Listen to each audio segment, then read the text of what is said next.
আজি আমি অসমত এটা নতুন আঁচনিৰ শুভাৰম্ভণি কৰিম হাইস্কুল শিক্ষান্ত পৰীক্ষা বা মেট্ৰিক পৰীক্ষাত যিসকল প্ৰাৰ্থীয়ে এইবাৰ পৰীক্ষাত উত্তীৰ্ণ হ'ব 4 মাহৰ বাবে তেওঁলোকৰ বেংক একাউণ্টত আমি 300 টকাকৈ দিম আৰু এই মাহটো নৱেম্বৰত আমি পাম ডিসেম্বৰত আমি পাম জানুৱাৰীত আমি পাম ফেব্ৰুৱাৰীত আমি এই টকাটো লাভ কৰিম এতিয়া আমাৰ মনত প্ৰশ্ন হ'ব যে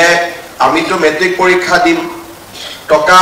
বা আমাক এই ধনটোৰ প্ৰয়োজনীয়তা কিমান আমি যেতিয়া মেট্ৰিক পৰীক্ষা দিছিলো ৰনোজ বেগু ডাঙৰীয়াই তেওঁৰ অভিজ্ঞতাৰ কথা ক'লে কেতিয়াবা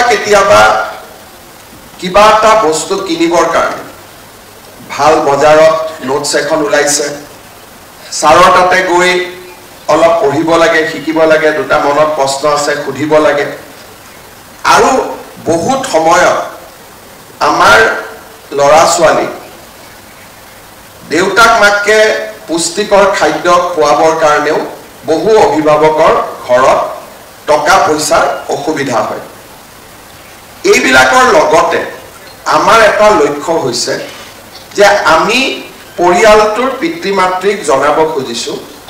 যে লৰা ছোৱালীৰ শিক্ষাৰ দায়িত্ব যেনেকে দেউতাক মাকে লয় তেনেকে চৰকাৰখনেও লৰা ছোৱালীৰ শিক্ষাৰ দায়িত্ব লয় আৰু কোনো যাতে লৰা ছোৱালী মেট্ৰিক পাছ কৰাৰ পিছত কলেজত নামভৰ্তিৰ পৰা আঁতৰি আহিব নালাগে ইয়াৰ প্ৰক্ৰিয়া আমি কেনেকে আৰম্ভ কৰো ক্লাস 9ত আমি প্ৰথম সকলোকে এখন সাইকেল দিও 9ত সাইকেল পোৱাৰ পিছত আমি ক্লাস 10ত মেট্ৰিক পৰীক্ষাৰ কাৰণে ফৰ্ম ফিল আপ কৰিব লাগে তাক আমি বিনামূলীয়াকৈ কৰি দিবলৈ চেষ্টা কৰো কলেজ পাস আমি 11ত গলো 11ৰ এডমিশনৰ যেটো ফিজ সেইটো আমি প্ৰায় 80% লৰা ছোৱালীক আমি বিনামূলীয়া কৰি দিও অৰ্থাৎ যাৰ দেউতাক মাকৰ উপাৰ্জন বছৰত 4 লাখ টকাতকৈ কম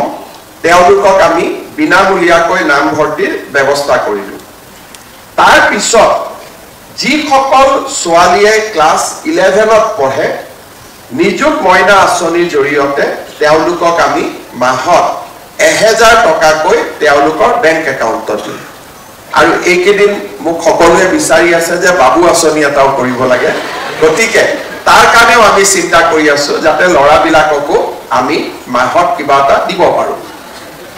অৰ্থাৎ আজি তাৰ পিছত যেতিয়া আমি হায়াৰ সেকেন্ডাৰী পাস কৰিম ডিগ্ৰী পঢ়িম ডিগ্ৰীটো আমি এডমিশন কলেজত বিনামূলীয়াকৈ কৰি দিওঁ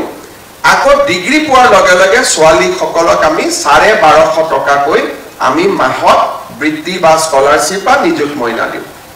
তাৰ পিছত যেতিয়া আমি ইউনিভাৰ্সিটি গৈ পাওঁ তেতিয়া প্ৰত্যেক গৰাকী ছোৱালীক আমি মাহত 2500 টকাকৈ দিওঁ যাতে দেউতাক মাকে যিমানখিনি কষ্ট কৰিব লাগে তাত আমি যাতে অকণমান হলেও তাত সহায় কৰি দিব পাৰো আৰু আমাৰ পঢ়াৰ যেটো গতি আপ টু ইউনিভাৰ্সিটি তাত যাতে জটি পৰিব নালাগে আজি যেতিয়া আমি মেট্ৰিক পৰীক্ষাৰ আগতে বেংকত আমি 300 টকাকৈ পোৱা আৰম্ভ কৰিম দেউতা মাৰ কনফিডেন্স বাঢ়িব যে নহয় চৰকাৰে মোৰ লৰা ছোৱালীক পঢ়াৰ ক্ষেত্ৰত সহায় কৰিব আৰু লৰা ছোৱালীও মেট্ৰিক ক্যান্ডিডেটে যেতিয়া এটা জলপানী পাব পৰীক্ষা দিয়াৰ আগতে পৰীক্ষাটো ভাল কৰাৰ কাৰণে আমাৰ মনত এটা নতুনকৈ চিন্তা বা নতুনকৈ সংকল্প লোৱাৰ আমি এটা সুযোগ পাম